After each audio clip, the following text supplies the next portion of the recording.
Hello बच्चों, तो चले आज हम लोग एक क्वेश्चन करने जा रहे हैं। ये चैप्टर 3 से है, लीनियर इक्वेशन इनटू वेरिएबल, दो चर वाले रैखिक समीकरण के बारे में बात करेंगे। तो क्वेश्चन नंबर एग्जाम्पल नंबर 1 उठाते हैं। अनुच्छेद 3.1 में दिया गया उदाहरण है जिसके हिसाब से अकेला मेले में 20 रुपये जाती है, वह चरखी की सवारी तथा ढोपला खेलना चाहती है। इस स्थिति में बीजगणित मतलब जो कंडीशंस दिया गया है, आपको बुक्स खोलिए, अनुच्छेद 3.1 निकालिए और उसको पढ़ के देखिए। तो समीकरण जो बनाया गया है यानी y is equals to 1/2x, और इसी को हम लोग लिख सकते हैं x minus 2y is equals to 0। और अगला समीकरण जो दिया गया है 3x plus 4y is equals to 20। इसको बोला गया है कि ग्राफीय और बीजगणितीय। तो ये बीजगणितीय हो गया है ना, इक्वेशन के तौर पर लिख देना ही बीजगणितीय है, ठीक है, अलजेब्रिक फॉर्म में हो गया।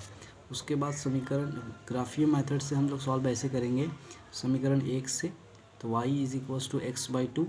अब यहाँ पर एक टेबल बना लेंगे इस तरह से, दो कॉलम, इसमें से दो रॉस होगा, ठीक है, और कॉलम 4 होगा, क्योंकि ये 3 x का वैल्यूज़ निकालना है और आपको y का एक वैल्यू कॉलम होगा, रॉ होगा। तो जैसे x यहाँ लिख दिए और y is equals to x/2। अगर हम x बराबर 0 लेते हैं तो 0/2 0 हो जाएगा, y भी 0 हो जाएगा। अगर x बराबर 2 लेते हैं तो 2/2 1 हो जाएगा y। x बराबर अगर 4 लेते हैं तो 4/2 2 हो जाएगा y, है ना। इसी तरह से इक्वेशन 2 से समीकरण 2 से 3x plus 4y is equals to 20 है। तो y is equals to 20 minus 3x/4, है ना। ये y यही रख लिया, ये इधर चला गया तो माइनस में, और ये डिवाइड में आ गया। इसी तरह से इसमें x और y का वैल्यू निकाल लिए हैं 0 रख कर, तो 0 रखे तो ये 0, तो 4 5 20, 4 रख दिए हैं तो 4 3 12, 12 में 20 में 12 गया तो बचा 4 2 8, माइनस 4 रख दिए तो 8 आ गया, इस तरह से, ठीक है। अब इसको ग्राफिकल मेथड में रख देना है, बस बहुत आसान कर लीजिएगा आप। तो चले एक्सरसाइज आ गया है अब 3.3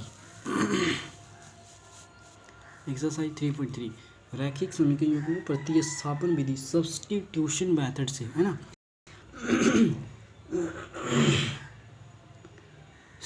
सब्स्टिट्यूशन मेथड से सॉल्व करना होता है, ठीक है।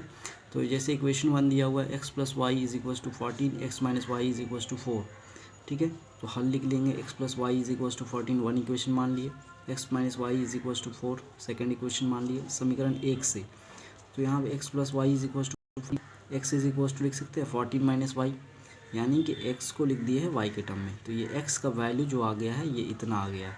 अब x का मान समीकरण 2 में रखने पर 2 में रख दिए, तो समीकरण 2 मेरा था x minus y is equals to 4। तो x माइनस वाई के जगह पर हम लोग रख दिए हैं, x के जगह पर रख दिए हैं 14 माइनस वाई, ठीक है, और माइनस वाई पहले से था इज इक्वल्स टू 4। तो 14 को 14 रह गया, इधर चला आया, और माइनस वाई माइनस 2y हो गया, 4 में 14 चला गया -10, -2y इज इक्वल्स टू -10, है ना। फिर इसी तरह से y is equals to -10 by -2, तो 5 आ गया। अब y का मान समीकरण 3 में रखने पर, यानी कि जहाँ पर हम लोग value x is equals to निकाले थे 14 माइनस वाई, तो x is equals to 14 minus y, y का वैल्यू आया है 5, y का वैल्यू आया है 5, तो 14 माइनस 5 इज इक्वल्स टू 9, तो x बराबर आ गया 9 और y बराबर आ गया 5। चले अगला क्वेश्चन करके दिखाते हैं एक तो और, ठीक है। देखिए s minus t is equals to 3 और s/3 plus t/2 is equals to 6। तो इसी तरह से समीकरण 1 मान लिए इसको, समीकरण 2 इस तरह से मान लिए। अब समीकरण 1 से s minus t is equals to 3, तो s बराबर 3 प्लस टी। अब इसका वैल्यू, इसको इक्वेशन मान लिया तीसरा, ठीक है, इसको इक्वेशन मान लिया 3। अब s का मान समीकरण 2 में रखने पर, तो समीकरण 2 था मेरा 2s plus 3t is equals to 36, ठीक है। तो 2s, तो s बराबर आया 3 प्लस टी, तो 3 प्लस टी एस के जगह में, और plus 3t is equals to ये, तो 3 दूना 6 यहाँ हो गया, और 2 टी का 2t और 5 इस है, 6 plus 5t 2t plus 3t 5t हो गया 36, 5t, तो ये 6 उधर चला गया, 36 में 6 गया 30 बचा, t इज इक्वल्स टू आ गया 30/5, यानी कि 6 आ गया, t इज इक्वल्स टू 6। अब t का मान इक्वेशन 3 में रख दिए इस तरह से, ठीक है, t का मान इक्वेशन 3 में रख दिए तो s is equal to 3 plus t निकाले थे, t का वैल्यू 6 लिखे रख दिए, 9 आ गया, s बराबर 9 t बराबर 6, ये हो गया। एक और क्वेश्चन करके दिखाते हैं, चलिए आपको,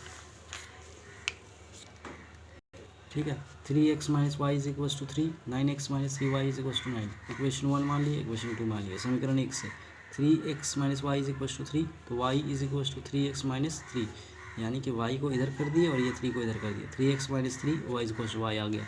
अब इक्वेशन 2 में इस y का वैल्यू में रख देंगे तो 9x minus 3y is equal to 9 है, तो 9x, ठीक है, देखिए 9x